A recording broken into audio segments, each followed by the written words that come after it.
Bonsoir à toutes et à tous, et je suis ravie de vous retrouver en ce mardi 22 juillet pour votre journal d'information du soir sur TV Vendée. Nous en parlions ce midi, l'incendie dans un immeuble du quartier de la Liberté à La Roche-sur-Yon ce matin a fait un mort. Les flammes seraient apparues avant 9h au 4e étage d'un immeuble, propriété de Vendée Habitat. 3 personnes en urgence relative ont été transportées au CHD. 30 appartements sinistrés nécessitent des relogements des habitants. Une enquête est en cours pour déterminer les circonstances de l'incendie. Et vous pouvez retrouver les réactions sur place sur tvvendée.fr.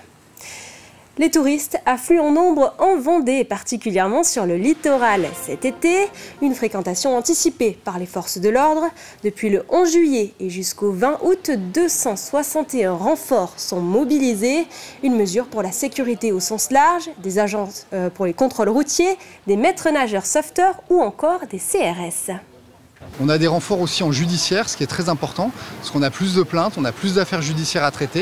Donc il faut qu'on soit en mesure de les traiter rapidement. On fait plus que doubler notre présence policière entre la période hivernale et la période estivale, grâce aux renforts. On a une population qui passe de 45-50 000 habitants à parfois quasiment 300 000 habitants.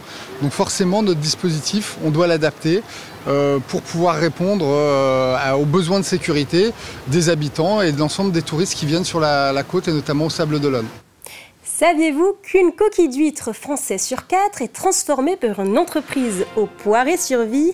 Alégina a été créée en 2018 et depuis 2 ans, elle est accompagnée par les Pays de la Loire. Ce dispositif Ginov avec la région permet aux sociétés d'avoir un accompagnement personnalisé dans leurs projets de développement. Le dernier en date, la réhabilitation d'une friche qui abrite une ancienne fonderie, Florian Wozniak. Il y a tout d'abord eu la porcelaine et maintenant place au pavé perméable. Voici la nouvelle innovation que développe l'entreprise Alégina, spécialiste du recyclage des coquilles d'huîtres. Un nouveau projet qui demande de nouveaux moyens. Il faut être capable de gérer d'extrêmement importants volumes de coquilles. Notre prochaine unité, notre première usine, nous permettra de traiter jusqu'à 40 000 tonnes de coquilles d'huîtres par an. C'est environ 25%. De la 25 à 30% de la ressource en France. Et pour mener à bien son projet de développement, l'entreprise a choisi d'investir dans un site d'industrialisation afin d'augmenter sa productivité. C'est la friche de l'ancienne fonderie Vrignot, située au Poiré-sur-Vie, qui va accueillir les futurs locaux d'Alégina. Quand on n'était que sur le premier métier qui était la porcelaine, alors c'était quelque chose de très artisanal qu'on aurait pu faire sur notre autre site. Là, dès qu'on parle tout de suite d'industrie, dès qu'on parle de pavé, on touche en fait un secteur très très large. On a des marchés européens, donc forcément on a une force de frappe qui fait qu'on est obligé de passer sur des sites de production beaucoup plus intenses, beaucoup plus complets et beaucoup plus coûteux aussi, et qu'on est obligé de travailler sur des outils de production qui ne sont pas sur la même cadence que ce qu'on a aujourd'hui. Un projet de recherche puis de développement soutenu financièrement par la région Pays de la Loire, grâce notamment au service Ginov avec la région qui a pour but de faciliter l'innovation dans les entreprises. Nous avons aujourd'hui un panel de dispositifs qui peut aller du conseil, de la recherche collaborative, du développement, de l'investissement aussi. C'est le cas d'Alégina aujourd'hui qui a un projet industriel, un projet de développement assez important.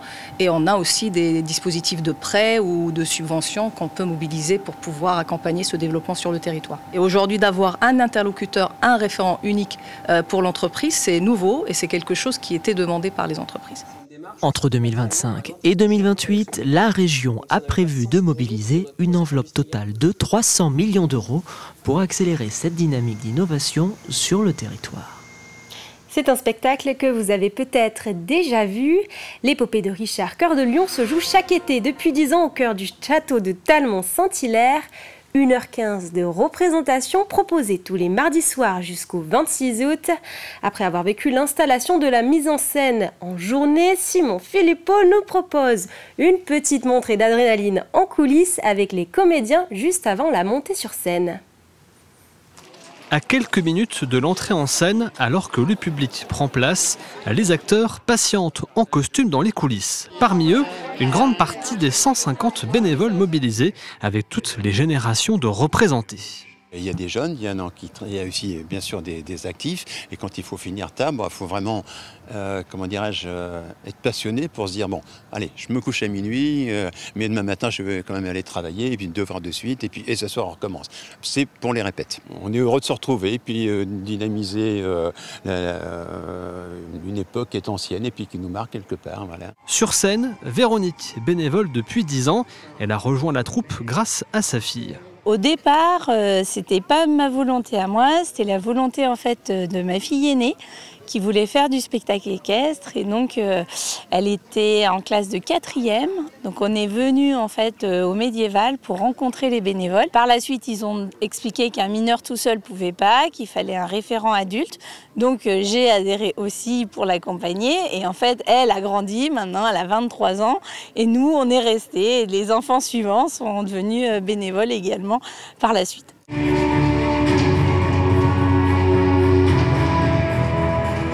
Après 10 années de représentation, le metteur en scène Jacques Ravelot du Parc est impressionné par la qualité de jeu des bénévoles.